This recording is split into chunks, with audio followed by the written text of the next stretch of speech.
आम्ही वाडा तालुक्यातील गारगाव या ठिकाणी आलेलो आहोत आणि आता काही मिनिटांमध्येच आम्ही गारगाव या ठिकाणातील बोलणारा कावळा आहे त्या ठिकाणी आम्ही भेट.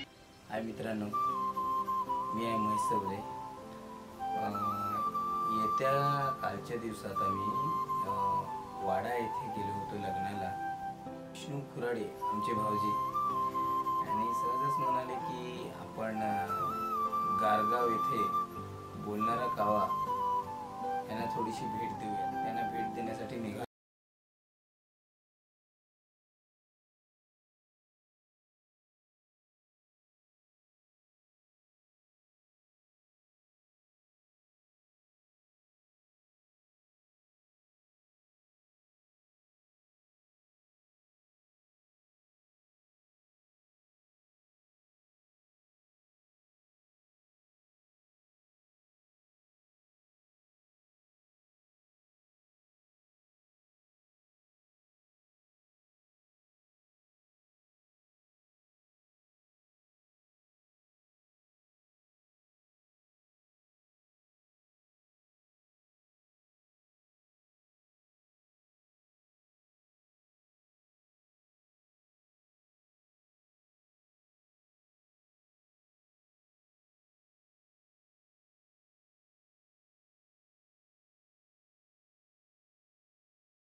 दोन शब्द त्यांना बोलते. तर तुम्ही ही व्हिडिओ नक्की बघा. कावळा कसा परतू 10च्या आतमध्ये परतू परतू जे खाऊ खातो काल्या काल्या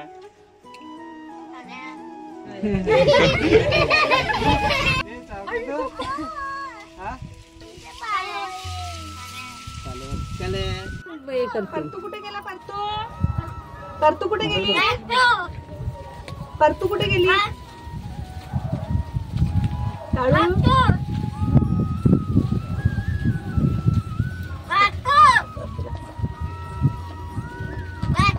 परतू शाळेत गेली ना?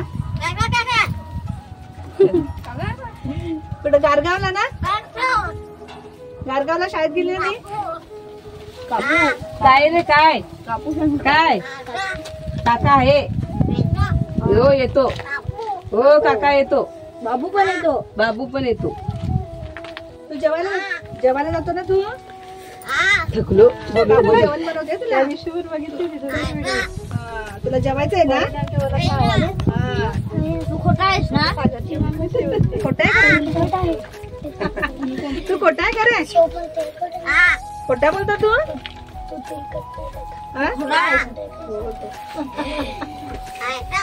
फायनली हा कावळा कुठे भेटला होता? म्हणजे तू कुठून घेऊन आली होती किंवा बोलतो?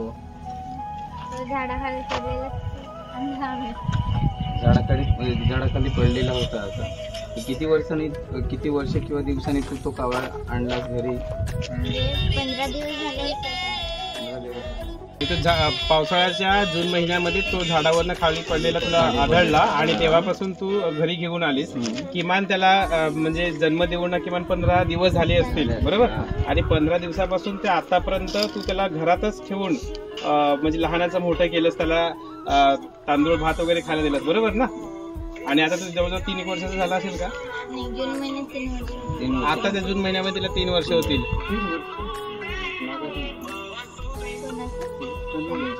अशा प्रकारे वाडा तालुक्यातील गारगाव या गावी राहणारे तनुजा मुकणे या दिदीने आपल्याला ही त्या कावळ्याची थोडीशी हिस्ट्री आपल्याला सांगितली. आपण पाहू शकतो वाडा तालुक्यातील गारगाव या ठिकाणी बोलणारा कावळा आपल्या समोर आहे आणि आम्ही त्याला आता भेटण्याचा प्रयत्न केला. त्याच्याकडून जो बोलतो कसं तेही थोडंसं समजण्याचा प्रयत्न केला.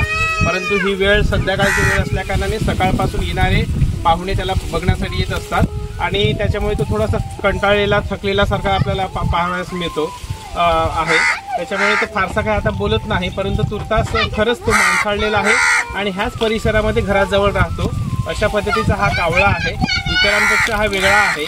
वेगळा म्हणजे इतकाच की तो इथे जवळच राहतो. तो जास्त पक्ष्यांमध्ये किंवा त्यांच्या प्राणी मित्रांमध्ये तो जात नाही. अशा पद्धतीचा हा कावळा आहे. तर मलाही असं वाटतं की अवश्य आपण या वाडा तालुक्यातील गारगाव या ठिकाणी या कावळ्याला अवश्य भेट द्या आणि खऱ्या अर्थाने त्याच्याकडून एक मानवी प्रेम, पक्षी प्रेम काय आहे ते तुम्ही समजून घ्या. जोहार, जय महाराष्ट्र.